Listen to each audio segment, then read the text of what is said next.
મારું નામ રાજેશભાઈ કાનજીભાઈ પાટડિયા, હસનાપુર ઈડીસી પ્રમુખ.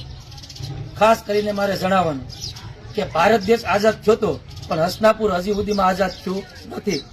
તો 87 વિધાનસભા વિસાવદરના ધારાસભ્ય એટલે કે ગોપાલભાઈ ઇટાલિયાએ જે અમારો મુદ્દો હસનાપુર ગામની વેદના જે અમારા ગોપાલભાઈ ઇટાલિયાએ ઉપાડી અને વિધાનસભામાં મિત્રો પ્રશ્ન મૂક્યો, જે આ સરકારે 10,000 કરોડનું પેકેજ જાહેર કર્યું હતું, એમાંથી અમારે કોઈ દી પણ 1 રૂપિયાની સહાય આવી નથી આદિ સુધીમાં.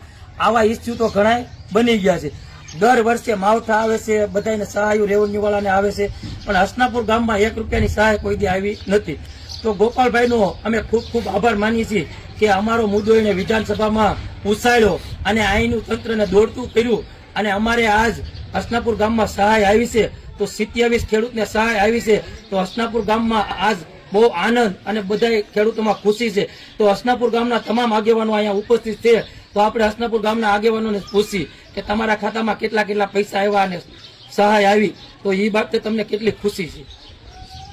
આપણે જયંતિભાઈ માલાણીયાને પૂછી, તમારા ખાતામાં કેટલા પૈસા આવ્યા? અમારા ખાતામાં 44,000 આવ્યા. અમને બહુ આનંદ છે. ગોપાલભાઈનો ખૂબ ખૂબ આભાર. આવીને આવી મદદ કરતા રહીજો.